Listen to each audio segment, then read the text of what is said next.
Hey everyone, in this video, I'm going to be talking about 3 regional locations that you can invest in right now, and you will make a lot of money, a lot of capital growth, some great passive income. If you watch this video right till the end, you'll learn these 3 locations that you can invest in, and I'll take you through some of the rationale as well. So my name's PK, and I help people build passive income by buying properties.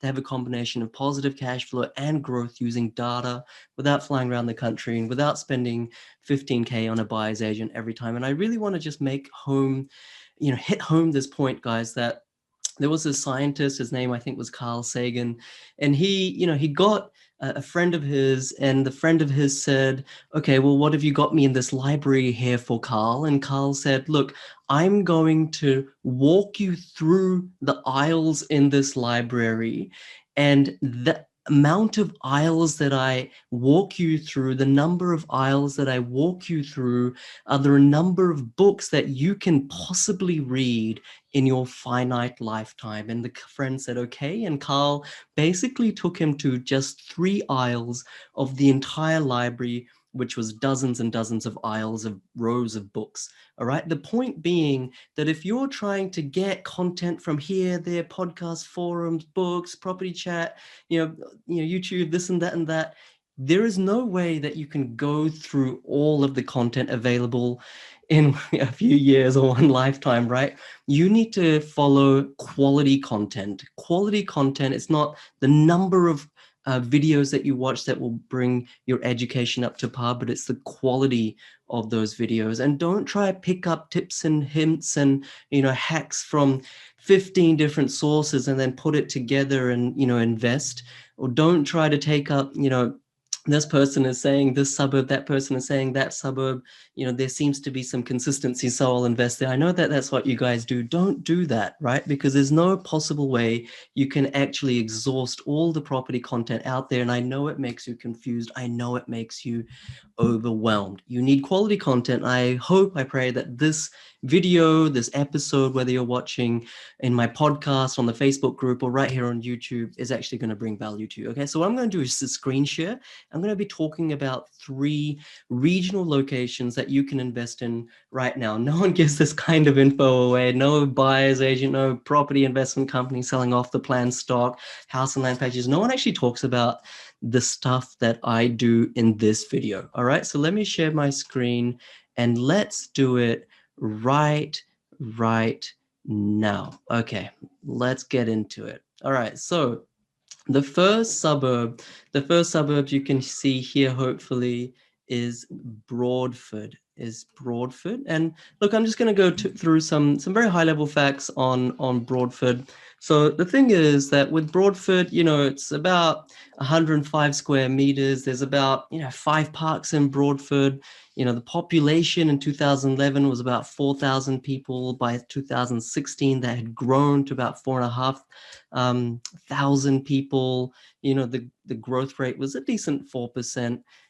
Most of the people living in Broadford are like very elderly, between 50 and 60 years old, mostly in that kind of $1,000 to $1,500 per month type of mortgage repayment type of structure. And really, the majority of houses here are owner occupied, right? The majority of houses here are owner occupied. So what does all this mean?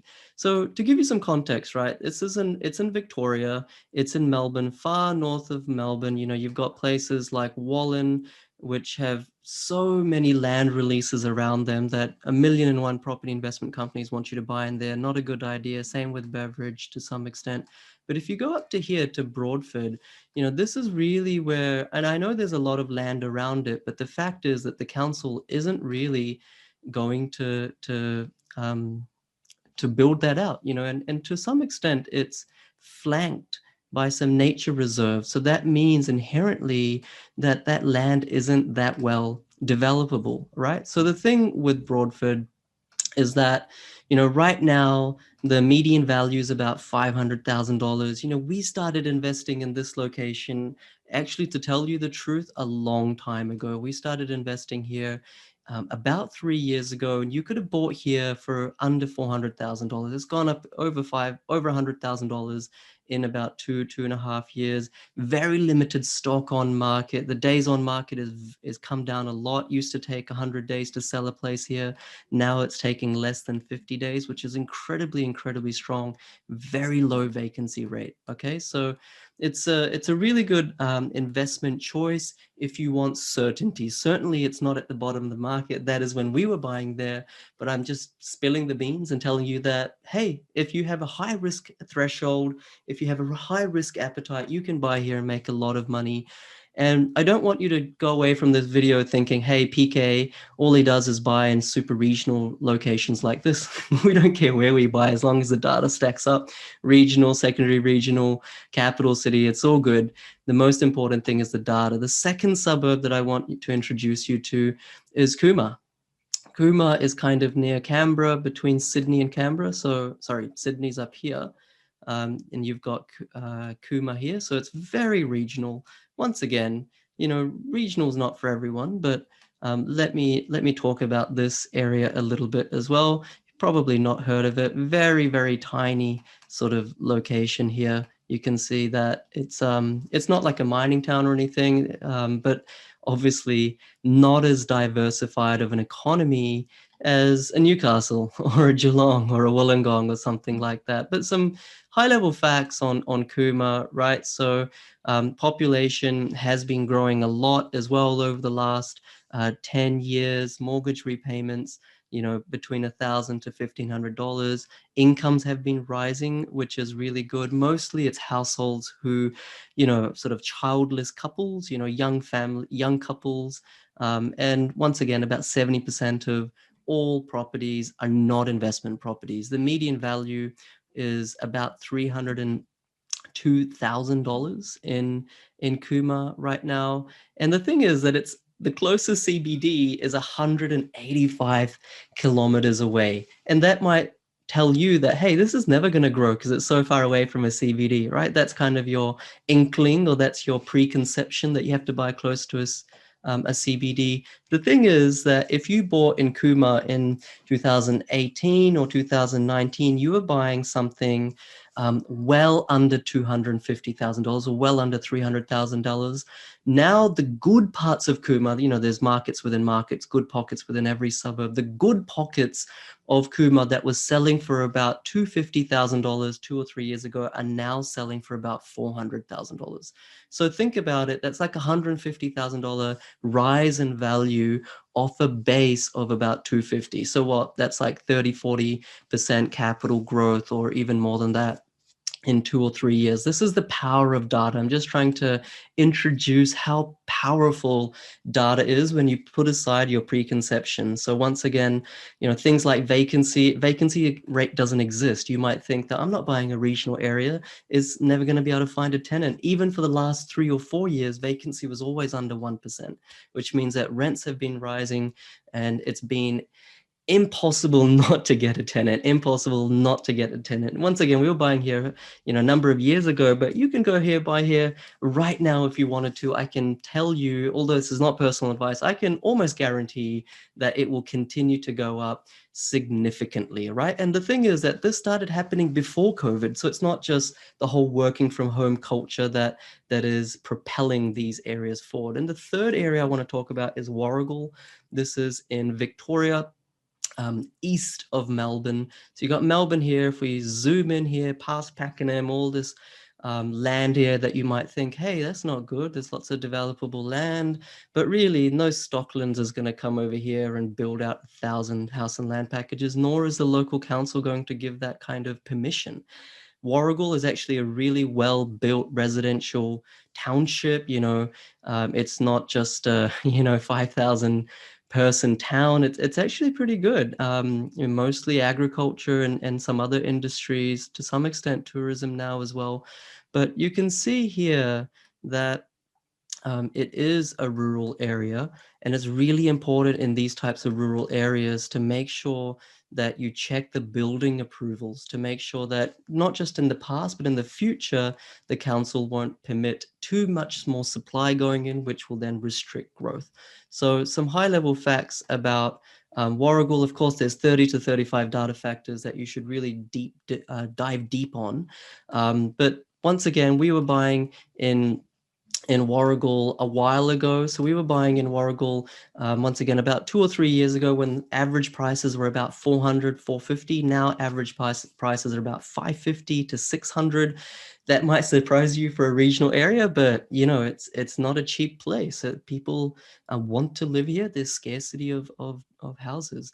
Once again, you know, vacancy is very low. Things like average vendor discounting is very low. So even though it's a regional area, you know, vendors or sellers aren't having to discount here. You don't need to sell a house. You haven't needed to do that for the last 2 or 3 years. This is how powerful the data is. If you can see these statistics and regress them and then take them forward, extrapolate them forward based on past regressions, then you can find really solid growth prospects across Australia, just like Warragul. You know, you've got things like auction clearance rates, which are 100%, which actually doesn't matter because auctions aren't that common in Warragul. But the yield here is about 4%. In the previous suburb that I mentioned, the yield was 6%. And in the previous one in Broadford, the yield was 4%. So there's three different, you know, you could say strategies. This one in Warragul, the yield is about neutrally geared. The first one in Broadford, if you invest there right now, you make great growth, but it's negatively geared.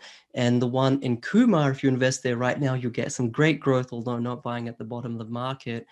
But it's got a huge yield. It's got about a 6% yield. So you'll be making $5,000 or thereabouts positive cash flow after tax from day one in the first year. This is how powerful the data is. And I really want to sort of ram home the point that if you can understand data, then you can find locations like this. There's about 49 locations across Australia that are worthwhile investing in.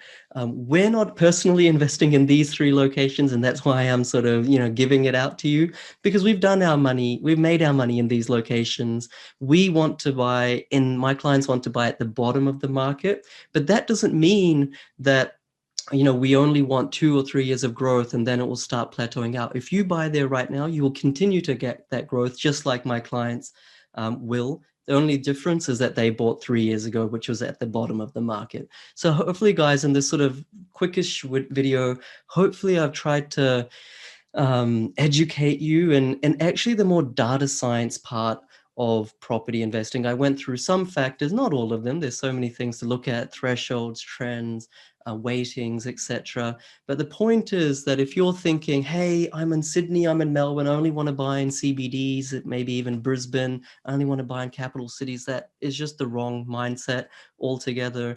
There are literally dozens of locations across Australia that have boomed, that have been regional in the last 3 years, and they will continue to be regional locations that will boom in the future. You don't need 800, 900 million dollars to spend. You can buy these areas for 250, 300, 350, 400, get positive cash flow and great growth using data. And if you're in Sydney or Melbourne or Brisbane or wherever, and you're like, well, how am I going to inspect a place in Warragul or in Cooma or Broadford? Like, how am I going to actually, the how of property investing, how I'm going to do my due diligence? All of that can be done by local property managers. I've done other videos on how to do that. So guys, go for it. You know, the most important real estate is between these two ears. You know, fill that with rich, valuable content, hopefully like this. And if this brought you value, hit the subscribe button. I produce so many more videos like this. Turn the notification bell on. Please, please, please tag someone, share this video so that this kind of knowledge goes out further. You don't need a buyer's agent. Anyone can do this. It's not rocket science. You just need a bit of education.